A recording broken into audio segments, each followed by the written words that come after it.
नमस्कार, मैं आपके साथ शोभना यादव। राजस्थान चुनाव में राहुल गांधी के प्रधानमंत्री मोदी के खिलाफ आपत्तिजनक बयान देने के मामले में चुनाव आयोग से मिले नोटिस पर अब सियासत तेज हो गई है। राहुल गांधी को 25 नवंबर की शाम 6 बजे तक का नोटिस पर जवाब देना है। लेकिन उससे पहले ही चुनाव आयोग के नोटिस पर कांग्रेस समेत दूसरे विपक्षी दलों ने सवाल खड़े कर दिए। उद्धव गुट के नेता संजय राउत ने राहुल के बयान के बहाने बीजेपी पर निशाना साधा। इस देश को 2014 से पनौती लगी है, वो 2024 में पनौती खत्म हो जाएगी। कभी 7.5 लगती है, उसके बाद पनौती लगती है, फिर छोटी पनौती लगती है। ये सब हिंदुत्व की संकल्पना है। नोटिस पर कांग्रेस ने तो सीधे चुनाव आयोग पर ही पक्षतापूर्ण व्यवहार करने का आरोप लगा दिया। The Election Commission for years now has been behaving in an extremely partisan and a biased manner. Rahul ने राजस्थान की चुनावी रैली में इशारों में पीएम के लिए आपत्तिजनक शब्दों का इस्तेमाल किया था, जिसके बाद बीजेपी नेताओं की शिकायत पर चुनाव आयोग ने राहुल को नोटिस जारी कर जवाब मांगा। चुनाव आयोग का राहुल को नोटिस मिला तो कांग्रेस इतना आक्रामक हो गई कि सियासी बयानबाजी के साथ साथ इस लड़ाई को वो सोशल मीडिया तक ले आई। कांग्रेस ने एक पोस्ट के जरिए फिर हमला बोला और इस बार कांग्रेस ने सोशल मीडिया पर एक तस्वीर पोस्ट की। कांग्रेस पार्टी की तरफ से जो तस्वीर पोस्ट की गई वो भी आपत्तिजनक दिखी, क्योंकि इसमें एक बार फिर कांग्रेस ने तस्वीर के जरिए पीएम को निशाने पर लिया। इसके साथ ही कांग्रेस नेताओं ने दावा किया कि नोटिस का पूरा जवाब दिया जाएगा।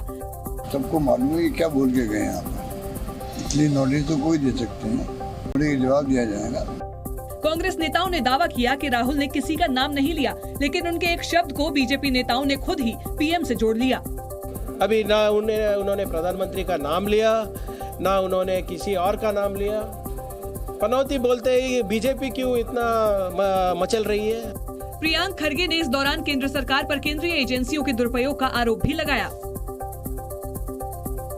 कांग्रेस ने प्रधानमंत्री मोदी को निशाने पर लिया तो बीजेपी भी पीछे नहीं रही। राहुल गांधी को उनके बयानों पर घेरते हुए बीजेपी नेताओं ने दावा किया कि ऐसे बयानों से कांग्रेस को ही नुकसान होगा, क्योंकि देश की जनता ऐसे बयानों का मतलब समझती है और चुनाव आयोग का भी ऐसे शब्दों और भाषा पर नोटिस देना सही है, जिसका जवाब राहुल को देना होगा। चुनाव आयोग ने नोटिस भेजा, उसका जवाब देना चाहिए और उनको समझाना चाहिए कहां तक वो इसे सही मानते हैं, और अगर सही मानते हैं तो क्यों सही मानते हैं। बीजेपी नेताओं ने दावा किया कि राहुल के ऐसे बयान उनके और उनकी पार्टी के लिए ही नुकसानदायक हैं। मोदी जी को लेकर के अपशब्दों की बौछार है, वो उनके लिए नुकसानदेह है। उनकी सेहत, सियासी सेहत के लिए तो है ही है, उनकी पार्टी के लिए भी पूरी तरह से उसका सुपड़ा साफ करने के लिए पर्याप्त है। मुख्तार अब्बास नकवी ने राहुल को सोच समझकर बयान देने की नसीहत भी दी। तेलंगाना में जोर शोर से चुनाव प्रचार में जुटे गृह मंत्री अमित शाह ने निजामाबाद में एक जनसभा को संबोधित किया। इस दौरान उन्होंने केसीआर की सरकार पर भ्रष्टाचार के आरोप लगाए। साथ ही इस बात का दावा भी किया कि बीआरएस की सरकार ने 10 साल में तेलंगाना को बर्बाद कर दिया। अमित शाह ने आरोप लगाया कि केसीआर ने जनता से जितने भी वादे किए थे वो उन पर खरे नहीं उतरे। उन्होंने कोई काम नहीं किया है, एकमात्र काम किया है केटीआर के लिए हजारों करोड़ रुपए का करप्शन करने का काम इन्होंने किया। अमित शाह ने दावा किया कि बीजेपी की सरकार बनने पर तेलंगाना के किसानों, युवाओं, बेरोजगारों के हितों में काम होगा।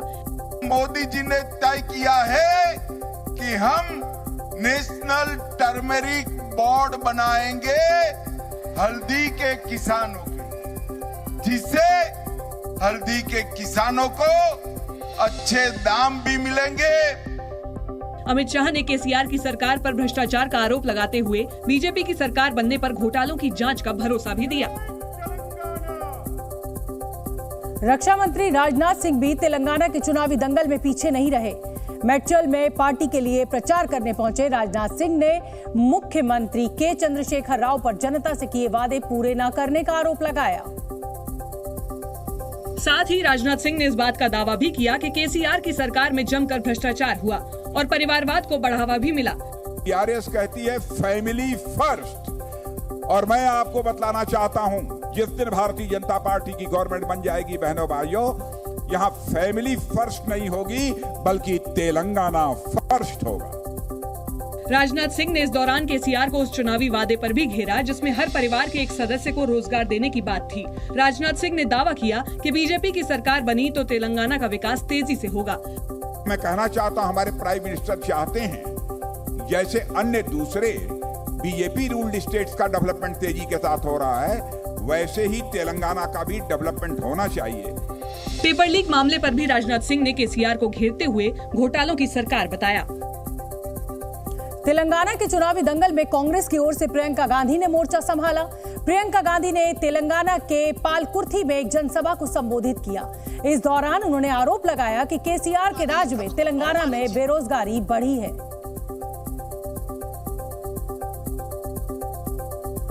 आप पढ़ते हो, मेहनत करते हो, फीस देते हो, प्राइवेट में ट्यूशन भी करते हो, पेपर देते हो, पेपर लीक हो जाता है। बहुत सारे नौजवानों ने आत्महत्या भी की है इसके चलते। एक लड़की ने आत्महत्या की और इस सरकार ने कहा कि उसने फॉर्म भी नहीं भरा था। तेलंगाना में 30 नवंबर को होने वाले मतदान से पहले सियासी बयानबाजी चरम पर है। बीआरएस नेता और मुख्यमंत्री केसीआर की बेटी के कविता ने दावा किया कि असदुद्दीन ओवैसी की पार्टी एआईएमआईएम उनकी पुरानी साथी पार्टी है और पिछले 10 सालों से दोनों पार्टियों के बीच में दोस्ताना संबंध बने हुए हैं। के कविता ने कहा कि दोनों पार्टियों में गठबंधन नहीं हुआ, लेकिन संबंध हमेशा दोस्ती वाले ही रहे। एआईएमआईएम हमारी फ्रेंडली पार्टी है, अब से नहीं 10 सालों से है, लेकिन हम अलायंस में कभी नहीं थे। वो हमारी फ्रेंडली पार्टी है, डिक्लेयर्ड स्टेटस है हमारा और हम उनके साथ फ्रेंडली एटीट्यूड मेंटेन करके रखते हैं। के कविता ने ये भी दावा किया कि एआईएमआईएम या बीआरएस कोई किसी की बी टीम नहीं है। दोनों पार्टी हमारे ऊपर कहते रहते कि आप इनके बी टीम हो, आप उनके बी टीम हो, but we are not anybody's B team, we are Telangana people's team. K Kavitha ने बीजेपी कांग्रेस पर निशाना साधते हुए ये भी कहा कि तेलंगाना में धर्म की राजनीति नहीं चलती। उत्तर प्रदेश के मुख्यमंत्री योगी आदित्यनाथ एक महीने में तीसरी बार आज अयोध्या दौरे पर पहुंचे, जहां उन्होंने दर्शन पूजन के साथ साथ बच्चों के लिए गर्मा-गर्म भोजन योजना की भी शुरुआत की, जो मिड डे मील की तर्ज पर आंगनबाड़ी केंद्रों के बच्चों के लिए है। इस योजना की शुरुआत के साथ ही सीएम योगी ने खुद ही बच्चों को अपने हाथों से खाना परोसा और उनको दुलार भी किया। खाना खिलाने के बाद सीएम योगी ने वहां मौजूद सभी बच्चों को अपने हाथों से खिलौने भी भेंट किए। खिलौने पाकर बच्चे भी काफी खुश नजर आए। सीएम योगी हनुमानगढ़ी मंदिर भी गए, जहां उन्होंने हनुमान जी की आरती की और उनका आशीर्वाद लिया। इसके बाद योगी ने मंदिर की परिक्रमा भी लगाई। राम की नगरी पहुंचे सीएम योगी पूरी तरह से भक्ति में लीन दिखाई दिए। सीएम योगी ने रामलला के दर्शन भी किए। श्री राम जन्मभूमि मंदिर में हो रही आरती में योगी शामिल हुए और हाथ जोड़े पूजा में काफी देर तक भक्ति में डूबे नजर आए। पूजा की आरती लेने के बाद योगी मंदिर के अंदर गए, जहां उन्होंने रामलला का आशीर्वाद लिया और वहां मौजूद पुजारी से प्रसाद भी ग्रहण किया। राजस्थान में विधानसभा की 199 सीटों के लिए कल मतदान होगा। राजस्थान विधानसभा चुनाव को लेकर पुलिस प्रशासन पूरी तरह से तैयार है। राजस्थान के नीमका थाना में पैरामिलिट्री फोर्स और पुलिस ने फ्लैग मार्च कर लोगों से बिना डरे मतदान करने की अपील की। तेलंगाना में विधानसभा चुनाव के लिए असम के मुख्यमंत्री हिमंता बिस्वा शर्मा ने विकाराबाद में रोड शो किया। रोड शो के दौरान उन्होंने विपक्ष पर जमकर हमला बोला। मुंबई पुलिस को ईमेल के जरिए इंटरनेशनल एयरपोर्ट को बम से उड़ाने की धमकी मिली है। ईमेल भेजने वाले ने $10 लाख 48 घंटे के अंदर बिटकॉइन में भेजने की मांग की। पुलिस ने मेल भेजने वाले अज्ञात व्यक्ति के खिलाफ मामला दर्ज कर जांच शुरू कर दी है। दिल्ली में प्रदूषण का स्तर लगातार बढ़ रहा है। आज दिल्ली के कई इलाकों में औसत AQI 400 के पार दर्ज किया गया। मौसम विभाग के अनुसार दिल्ली में शनिवार को बारिश होने की संभावना है, जिसके बाद प्रदूषण से कुछ राहत मिल सकती है। और बात पते की मैं इस समय की बड़ी खबर आपको बता दें, उत्तरकाशी के सिलक्यारा से ये बड़ी खबर। सिलक्यारा में सुरंग की ड्रिलिंग का काम एक बार फिर शुरू हो गया है। कल कुछ रुकावट की वजह से सुरंग में ड्रिलिंग का काम रुक गया था। आज 47 मीटर से आगे अब ड्रिलिंग की जा रही है। अब 10 से 12 मीटर की ही दूरी बची है, जिसमें बताया जा रहा है कि 5.4 मीटर तक कोई ऑब्स्टिकल नहीं है। उम्मीद जताई जा रही है कि अगर आगे कोई अड़चन नहीं आई तो कुछ ही घंटों में सारे मजदूर सुरक्षित बाहर निकाल लिए जाएंगे। उत्तराखंड के उत्तरकाशी में 13 दिनों से सुरंग में फंसे 41 मजदूरों को बाहर निकालने के लिए राहत बचाव दल ने एड़ी चोटी का जोर लगा दिया। रेस्क्यू ऑपरेशन जल्द से जल्द पूरा करने के लिए रेस्क्यू टीम ने अपनी पूरी ताकत झोंक दी। और सुरंग से मजदूरों को सुरक्षित बाहर निकालने से पहले अपनी तैयारियों को परखा, जिसके लिए एनडीआरएफ की टीम ने सुरंग में डाली गई 800 मिलीमीटर की पाइप के जरिए जवानों को भेजकर और फिर उनको बाहर निकालकर मजदूरों को निकालने का डेमो भी दिखाया। एनडीआरएफ के जवानों ने डेमो के जरिए दिखाया कि सुरंग में फंसे 41 मजदूरों को एक एक कर स्ट्रेचर पर लिटाया जाएगा और फिर रस्सी की मदद से उसको बाहर खींचा जाएगा। स्ट्रेचर पर बंधने की वजह से मजदूरों के गिरने या चोट लगने की कोई आशंका नहीं रहेगी। चूंकि उत्तरकाशी की सिलक्यारा टनल में करीब 12 मीटर ही खुदाई बाकी रह गई है, इसलिए पूरे दिन सबकी निगाहें खुदाई में लगी ड्रिल मशीन पर ही टिकी रही। क्योंकि गुरुवार को ही रेस्क्यू ऑपरेशन पूरा होने की उम्मीद जताई गई थी, लेकिन मिट्टी की खुदाई करने वाली ऑगर मशीन के रास्ते में एक पाइप आ गया था, जिसकी वजह से काम रोकना पड़ा। कल प्लेटफॉर्म जो है वो डिस्टेबलाइज हो गया था मशीन क्योंकि काफी फोर्स से चलती है और आगे कई बार अगर कोई अवरोध आता है तो वो जो भार पड़ता है उसके चलते प्लेटफॉर्म डिस्टेबलाइज हो गया था और इसी वजह से मशीन की तकनीकी खामी को दुरुस्त करने में समय लगा और सुबह फिर ड्रिलिंग का काम शुरू किया गया और इसी वजह से रेस्क्यू ऑपरेशन में देरी हुई। लेकिन सुबह होते ही रेस्क्यू ऑपरेशन में जुटी टीमों ने दमखम लगा दिया। ऑगर मशीन के रास्ते में फिर कोई सरिया और धातु न आए, इसके लिए वैज्ञानिकों की टीम ने सुरंग के 800 मिलीमीटर पाइप के अंदर जाकर सर्वे किया और ये पता लगाने की कोशिश की कि जमीन के अंदर कोई लोहे की छड़ या धातु तो नहीं है, जिसके बाद पता चला कि जमीन में 5 मीटर तक कोई लोहे की छड़ और धातु नहीं है, जिसके बाद रेस्क्यू काम फिर शुरू हो गया। एक एनडीआरएफ मशीन जी पे ऑपरेट किया, मैं उधर से बैठ की थोड़ा डेटा एक्विजिशन में लिया एंड इसके बाद डेटा मिलने के बाद मेरा डेटा ऑफिस में भेज के तुरंत प्रोसेस करके इनको नेक्स्ट 5 मीटर में क्या मिल रहा है, सपोज मेटालिक इंटरफेस कुछ मिल रहा है और कुछ दिक्कत आ जाएगा, ये देखने के लिए मेरा रिसर्च बहुत हेल्पफुल हो गया। और 41 मजदूरों को सुरंग से सुरक्षित बाहर निकालने के लिए सरकार ने बड़ी बड़ी मशीनों को भी काम पर लगाया। पूरे ऑपरेशन की ड्रोन से निगरानी की गई। वहीं इस काम में सेना के लिए अत्याधुनिक हथियार बनाने वाले डीआरडीओ की भी मदद ली गई और एक्सपर्ट्स की टीम के साथ साथ डीआरडीओ के रोबोटिक उपकरणों का भी इस्तेमाल किया गया।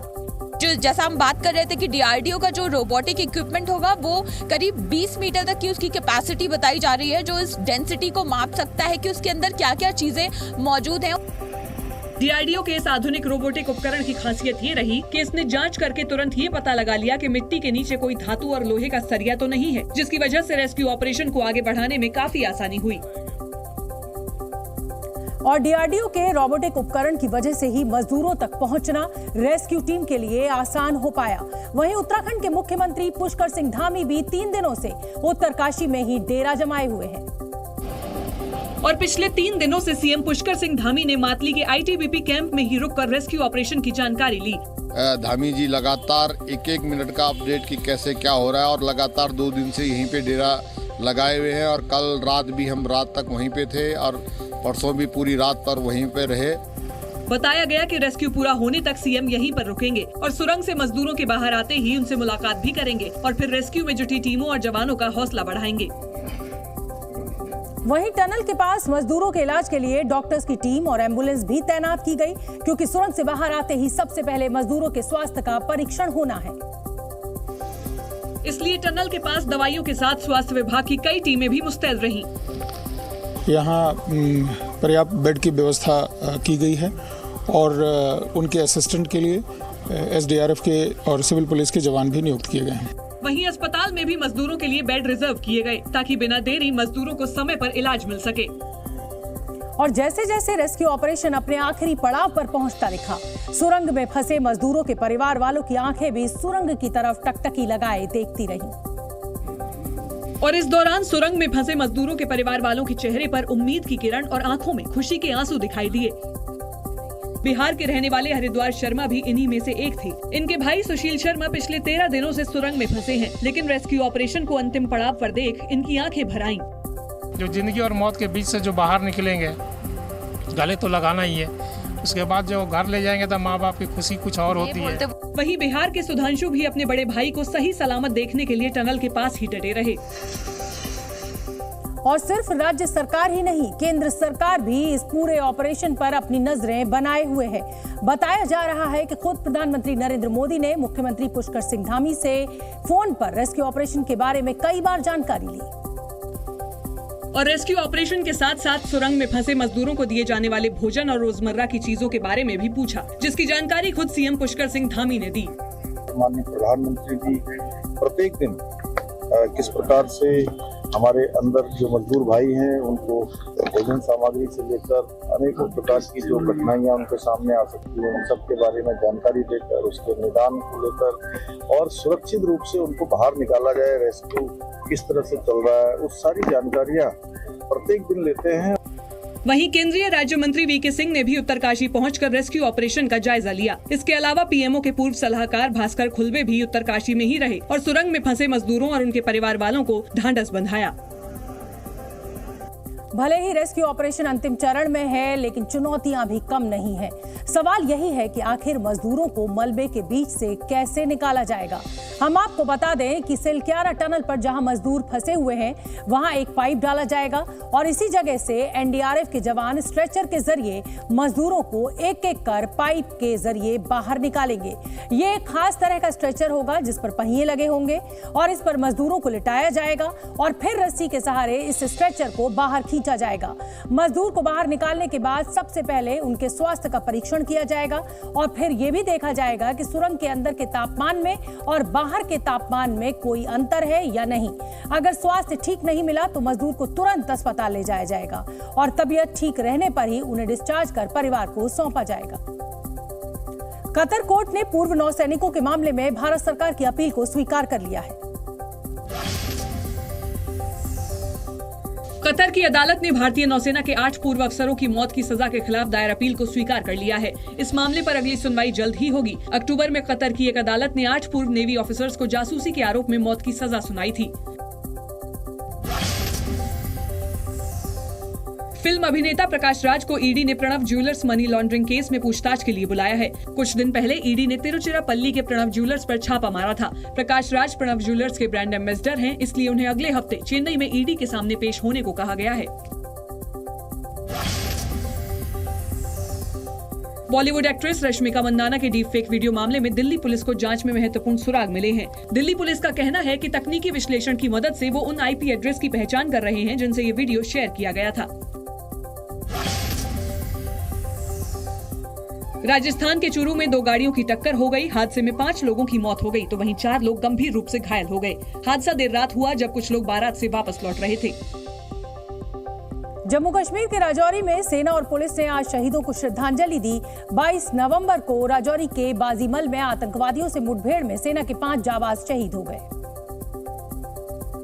जिनमें 2 कैप्टन भी शामिल थे। शहीदों के पार्थिव शरीर जम्मू में मिलिट्री जनरल हॉस्पिटल में रखे गए, जहां अफसरों और सैनिकों ने अपने साथियों को अंतिम सलामी दी। इस दौरान जम्मू कश्मीर के उपराज्यपाल मनोज सिन्हा ने शहीदों को नमन किया। नॉर्दर्न कमांड के chief lieutenant general Upendra Dwivedi ने भी जवानों की शहादत को सलाम किया। उन्होंने कहा कि जवानों ने अपने प्राणों की आहुति देकर 2 खूंखार आतंकियों को मार गिराया। इन आतंकवादियों ने डांगरी में या कांडी में या राजौरी टीसीपी में निहत्थे सिविलियंस की हत्या की थी और इसलिए इनका खात्मा करना बहुत जरूरी था। राजौरी के बाजीमल में 22 नवंबर को आतंकियों के छिपे होने की खबर मिली थी, जिसके बाद 36 घंटे तक चली मुठभेड़ में लश्कर के टॉप कमांडर कारी समेत 2 आतंकी मारे गए। राजौरी में जिन 2 आतंकवादियों का खात्मा किया गया, बताया जा रहा है कि वो पाकिस्तान के थे। इस बीच एक बड़ा खुलासा ये भी हुआ कि घाटी में मारे गए आतंकी पहले पाकिस्तानी फौज में थे। सेना की नॉर्दर्न कमांड के chief lieutenant general Upendra Dwivedi ने बताया कि जम्मू कश्मीर में बीते दिनों मारे गए आतंकियों में कुछ के पाकिस्तानी सेना के पूर्व सैनिक होने का भी पता चला है। कुछ की जब हमने पहचान करने की कोशिश की तो कुछ ऐसे हमें मिले कि वो रिटायर्ड फौजी थे। राजौरी में मारे गए 2 आतंकियों में एक लश्कर का कमांडर कारी भी था, जो आईईडी स्पेशलिस्ट होने के साथ साथ ट्रेंड स्नाइपर भी था। राजौरी पुंछ जैसे पहाड़ी इलाकों में ये आतंकी गुफाओं से भी ऑपरेट करते थे, जिसकी एक तस्वीर भी सामने आई है। जानकारी के मुताबिक इसी गुफा में लंबे वक्त से ये आतंकी छिप कर रह रहे थे। राजौरी में शहीद हुए जवानों में 9 पैरा स्पेशल फोर्स के कैप्टन शुभम गुप्ता उत्तर प्रदेश के आगरा के रहने वाले थे। शुभम ने घर वालों से वादा किया था कि वो एक बड़े मकसद को पूरा कर जल्द घर लौटेंगे। लेकिन आज घर की दहलीज पर लौटी है तो बेटे की पार्थिव देह। कैप्टन शुभम के परिवार को हर कोई सांत्वना देने पहुंच रहा है, लेकिन बेटे को खोने पर वो मां सब्र कहां से लाए जिससे जल्द मिलने का वादा हुआ था। कैप्टन शुभम के पिता की आंखें जैसे जम गई हैं और जहन बेटे की शहादत पर गर्व से भरा है। वो कहते हैं कि उनके बेटे का बलिदान व्यर्थ नहीं जाएगा। मुझे पूरा भरोसा है कि सरकार की जो मंशा है उसके सर्वोच्च बलिदान को सरकार यूं ही नहीं जाने देगी। वज्र के समान बैठे पिता के चेहरे के भाव भी उस वक्त बदल गए जब उन्हें बेटे की जुबानी सुना एक गीत याद आ गया। अपने मन से एक ही गीत गाता था, तेरी मिट्टी में मिल जाओ। पूरा कर दिया उसने अपना काम। सिग्नल कोर में भर्ती हुए शुभम ने पैरा कमांडो बनने का सपना देखा और परिवार को इसकी खबर तब चली जब वो मरून बैरिकेड के हकदार बन गए। ये तस्वीरें कुछ दिन पहले की हैं, जब कैप्टन शुभम अपने जन्मदिन पर घर आए थे। वो भाइयों और दोस्तों के कंधों पर बैठकर झूम रहे थे और गाना चल रहा था, तुम जियो हजारों साल। लेकिन इन्हें क्या पता था कि इतनी जल्दी ये कंधे अपने जामाज भाई की पार्थिव देह को विदाई देंगे। राजौरी के बाजीमल में आतंकवादियों का सफाया करते हुए पैराट्रूपर सचिन लौर ने अपने प्राणों की आहुति लगा दी। सचिन यूपी के अलीगढ़ के रहने वाले थे और अगले ही महीने उनकी शादी भी होने वाली थी, जिसकी तैयारियों में दोनों परिवार जुटे थे। यूपी के अलीगढ़ में पैराट्रूपर सचिन के घर जब उनकी शहादत की खबर पहुंची तो परिवार पर गमों का पहाड़ टूट पड़ा। दिसंबर में सचिन की शादी होनी थी। शादी के कार्ड छप चुके थे और ससुराल वालों ने उनके लिए बुलेट मोटरसाइकिल भी पहले ही भिजवा दी थी। लेकिन जहां खुशियां बिखरनी थी वहां मातम पसरा हुआ है। बूढ़े माँ बाप बेटे को खोने का गम बर्दाश्त नहीं कर पा रहे। ये सरकार डिमांड पूछ रही है तो मेरे गोद ये मरते बेटा से। पैराट्रूपर सचिन के दोस्त ने बताया कि कुछ दिन पहले ही सचिन ने फोन कर कहा था कि मेरे घर की छत पर तिरंगा लगा देना। वो बोल रहा था मेरे घर कुछ पेड़ और तिरंगा मेरे घर पर लगवा दे। जिसकी शान के लिए पैराट्रूपर सचिन ने अपने प्राणों की आहुति दे दी। वो तिरंगा घर की छत पर लहराया भी, लेकिन उसे देखने से पहले ही आंगन का दीप घर की देहरी पर उसी तिरंगे में लिपट कर पहुंचा। राजौरी में आतंकवादियों का एनकाउंटर करते हुए नैनीताल के लांस नायक संजय बिष्ट भी शहीद हो गए, जो 9 पैरा स्पेशल फोर्स में ही तैनात थे। शहीद संजय बिष्ट 15 दिन पहले ही घर से पोस्ट पर लौटे थे। लेकिन अब उनका घर सूना है, परिवार गमगीन है। उत्तराखंड के नैनीताल के रहने वाले लांस नायक संजय बिष्ट का पार्थिव शरीर उनके घर पहुंचा तो बहादुर जवान को आखिरी सलामी देने वालों की भीड़ जुट गई। 2012 में सेना में भर्ती हुए लांस नायक संजय को कुछ दिन पहले ही उनकी बहादुरी के लिए एक तमगा दिया गया था। उस दौरान उन्होंने अपनी कमान के प्रमुख से एक वादा भी किया था और उनको मैंने पूछा था आगे आप क्या कार्रवाई करेंगे, तो उन्होंने मुझे वादा किया था कि 7 दिन के अंदर ही साहब मैं आपको कुछ करके दिखाऊंगा। 15 दिन पहले ही लांस नायक संजय अपने घर से वापस अपनी पोस्ट पर लौटे थे। किसे पता था कि बेटा अगली बार शहादत के साथ घर लौटेगा। तो अब आपको सीधे लिए चलेंगे तेलंगाना, जहां पर गृह मंत्री अमित शाह अंबरपेट में रोड शो कर रहे हैं। तेलंगाना में 30 नवंबर को मतदान होना है। उससे पहले बीजेपी के तमाम नेताओं ने अपनी पूरी ताकत झोंकी हुई है। खुद गृह मंत्री अमित शाह ने कमान संभाली हुई है। प्रधानमंत्री नरेंद्र मोदी की भी कई रैलियां तेलंगाना में हुई हैं और अब क्योंकि 30 को मतदान होना है तो गृह मंत्री अमित शाह तेलंगाना के अंबरपेट में इस समय रोड शो कर रहे हैं।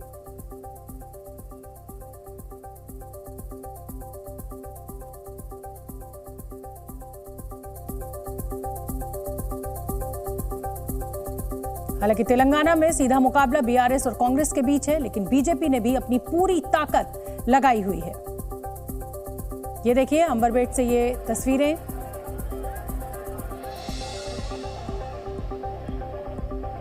रोड शो करते हुए गृह मंत्री अमित शाह।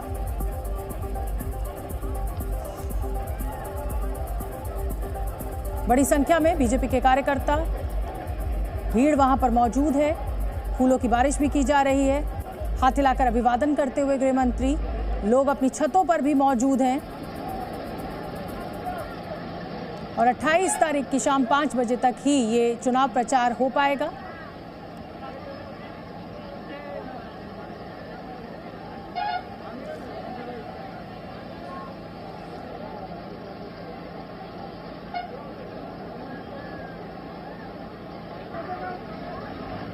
लगातार परिवारवाद का आरोप लगाते हुए, भ्रष्टाचार का आरोप लगाते हुए बीजेपी के तमाम नेता सुनाई दे रहे हैं।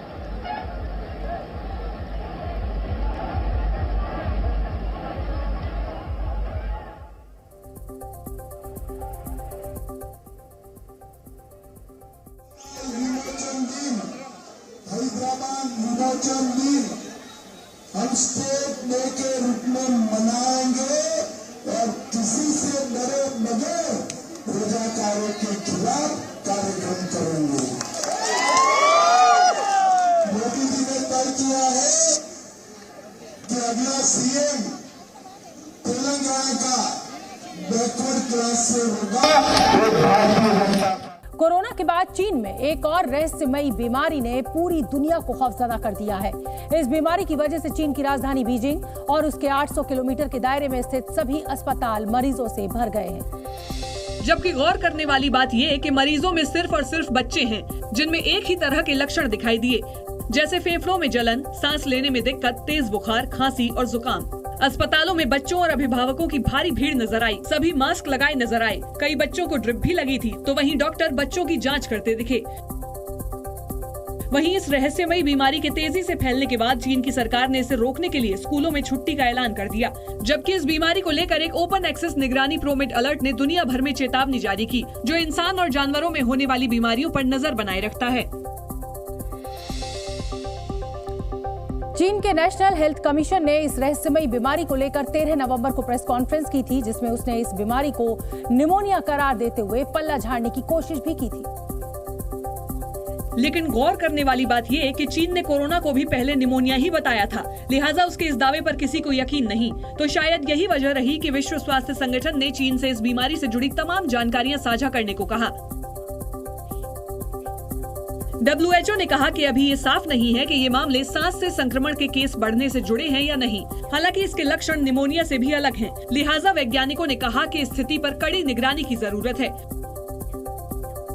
वहीं WHO ने चीन के लोगों से इस बीमारी के उपायों का पालन करने को कहा है। सभी लोगों को बीमार लोगों से दूरी बनाए रखने, बीमार होने पर घर पर रहने, बार बार हाथ धोने और मास्क पहनने की अपील की है। जबकि दूसरी तरफ चीन के अधिकारियों ने कहा है कि उनके देश में कोई असामान्य या नई बीमारी सामने नहीं आई है। किसी नई बीमारी के संकेत चीन में नहीं मिले हैं। WHO की चेतावनी और चीन में बीमार होते बच्चों की लगातार बढ़ती तादाद ने अभिभावकों को परेशान कर दिया है। बीजिंग से लेकर शंघाई तक लोग अपने बच्चों के स्वास्थ्य को लेकर फिक्रमंद नजर आए। 42 साल की फेंग जुआन ने कहा कि रहस्यमयी बीमारी को देखते हुए वो अपने बच्चों की सेहत का खास ख्याल रख रही हैं। 这个现目前只能就可能小朋友就像自我防护啊，勤洗手呀，像自己家里面多开开窗，还有小朋友自己出门还是口罩戴好，避免一些这些交叉感染就可以了。 वहीं शंघाई की ही रहने वाली यी जियालू ने कहा कि जिस तरह रहस्यमयी निमोनिया के मामले बढ़ रहे हैं, उससे उन्हें डर लगने लगा है। 现在会有一点担心，到医院里来看一下。本身我倒觉得没有什么的，因为每年都会有这种不舒服啊，每年都会有，就是今年好像特别厉害，时间跨度特别长。 हालांकि कुछ अभिभावकों का मानना है कि हर साल सर्दियां आते ही बच्चे निमोनिया के शिकार होते हैं, लिहाजा इसमें घबराने जैसी कोई बात नहीं। लेकिन हकीकत तो ये है कि चीन में इस बार बच्चों में जिस तरह के लक्षण नजर आ रहे हैं, वो निमोनिया से अलग हैं। फेफड़ों में सूजन और जलन होना आम बात नहीं है। चीन में रहस्यमयी निमोनिया के बढ़ते प्रकोप को देखते हुए पड़ोसी देशों की चिंताएं बढ़ गई हैं। नेपाल ने जहां अलर्ट जारी कर दिया है, तो वहीं इस बीमारी को लेकर भारत के स्वास्थ्य और परिवार कल्याण मंत्रालय का कहना है कि चीन में H9N2 के मामलों और बच्चों में तेजी से फैल रही सांस की बीमारी पर बारीकी से नजर रखी जा रही है। स्वास्थ्य मंत्रालय ने चीन में बच्चों में बुखार के मामले बढ़ने के बाद भारत में बुखार के मामलों पर निगरानी बढ़ा दी है। हेल्थ मिनिस्ट्री में DGHS की निगरानी में बैठक भी की गई। सरकार ने फिलहाल किसी भी तरह की चिंता से इनकार किया है। सरकार के मुताबिक चीन में अक्टूबर में एवियन इन्फ्लुएंजा के केस आने के बाद से भारत में सिस्टम फिर से चेक किए गए। सरकार ने यह भी दावा किया है कि भारत किसी भी तरह की आपात स्थिति से जूझने के लिए तैयार है। अगर आप भी विदेश में नौकरी चाहते हैं तो ताइवान का वर्किंग वीजा पाने की कवायद शुरू कर दीजिए, क्योंकि ताइवान भारतीयों को बम्पर नौकरी देने की तैयारी में है। जानकारी के मुताबिक ताइवान 1 लाख भारतीय युवाओं को नौकरी दे सकता है। ताइवान में बुजुर्गों की संख्या बढ़ने के साथ ही वहां बेरोजगारी की दर न्यूनतम स्तर पर पहुंच गई है। इस समय ताइवान में मैन्युफैक्चरिंग, IT, हेल्थ और एग्रीकल्चर सेक्टर में बड़े पैमाने पर कर्मचारियों की जरूरत है। इस बारे में ताइवान और भारत सरकार के बीच बातचीत भी चल रही है और जल्द ही समझौता होने की भी उम्मीद है। बीते 2 दशक में भारत और ताइवान के बीच कारोबारी रिश्ते काफी मजबूत हुए हैं। 2001 में दोनों देशों के बीच $1.2 बिलियन का कारोबार होता था, जो 2022 में बढ़कर $8.4 बिलियन का हो गया। ताइवान के अलावा इजरायल ने भी 1 लाख भारतीयों को अपने देश में नौकरी देने की पेशकश की है।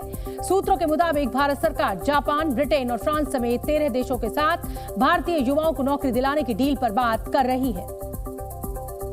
फिल्म जानी दुश्मन के डायरेक्टर राजकुमार कोहली अब नहीं रहे। बॉलीवुड के मशहूर फिल्म डायरेक्टर राजकुमार कोहली का 93 साल की उम्र में निधन हो गया। राजकुमार कोहली ने बतौर प्रोड्यूसर डायरेक्टर नागिन, जानी दुश्मन, राज तिलक समेत कई मल्टी स्टारर फिल्में बनाई। सहारा में जमा पैसा वापस पाने के लिए इन्वेस्टर्स को ऑनलाइन आवेदन करना होगा। आवेदन के लिए इन्वेस्टर्स को सहारा रिफंड पोर्टल की वेबसाइट पर जाकर एक फॉर्म भरना होगा। ऑनलाइन आवेदन के बाद पैसे निवेशकों के बैंक अकाउंट में पहुंच जाएंगे।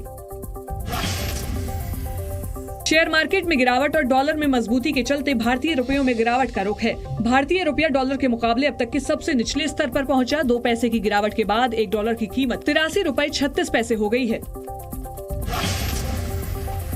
उत्तर प्रदेश के बुलंदशहर में गद्दे की फैक्ट्री में आग लगने से लाखों रुपए का माल जलकर खाक हो गया। सूचना मिलने पर मौके पर पहुंची आधा दर्जन से अधिक दमकल की गाड़ियों ने कई घंटे की मशक्कत के बाद आग पर काबू पा लिया। इजराइल हमास में 48 दिन की जंग के बाद आज से 4 दिन के लिए युद्ध विराम शुरू हो गया। गाजा में 14,500 से ज्यादा लोगों की मौत के बाद इजराइल ने हमले बंद कर दिए। टाइम्स ऑफ इजराइल के मुताबिक सुबह के 7 बजते ही इजराइल ने गाजा पर हमले रोक दिए।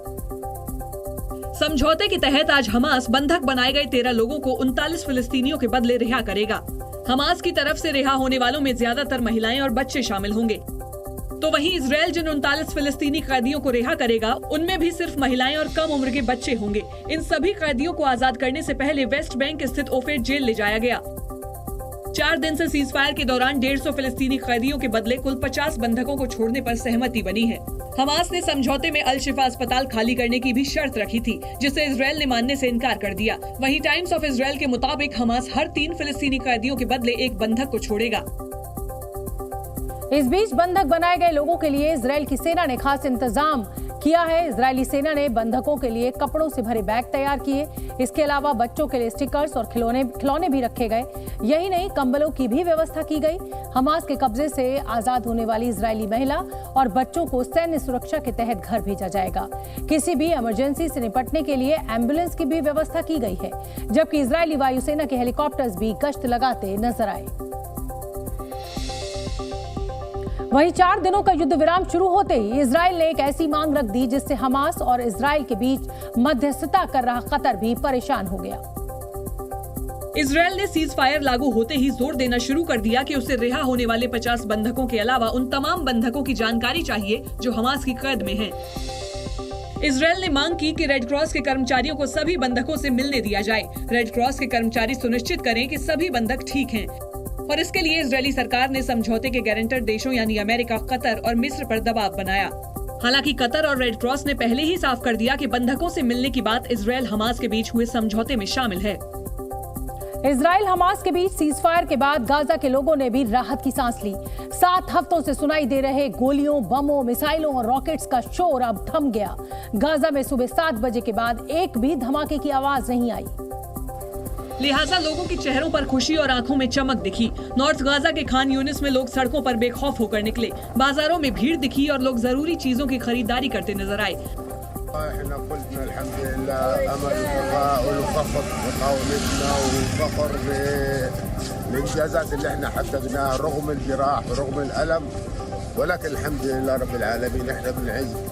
वहीं तेल और खाने के सामान से भरे ट्रक भी गाजा में एंट्री करते दिखे।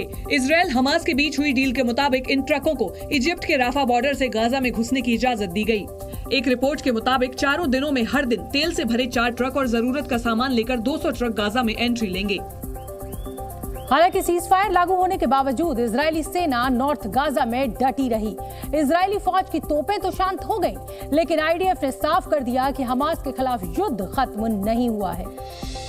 यही नहीं, इजरायली सेना ने अपने एक बयान के जरिए ये भी जाहिर कर दिया कि भले ही अस्थायी सीज फायर लागू हो गया हो, लेकिन फौज नॉर्थ गाजा से वापस नहीं जाएगी। इसके अलावा लोगों को पहले की तरह नॉर्थ गाजा छोड़कर साउथ गाजा की तरफ जाना होगा। आईडीएफ ने आसमान से पर्चे भी गिराए जिसमें लिखा था कि लोग नॉर्थ गाजा की तरफ न लौटें, क्योंकि ये अभी भी जंग का मैदान है।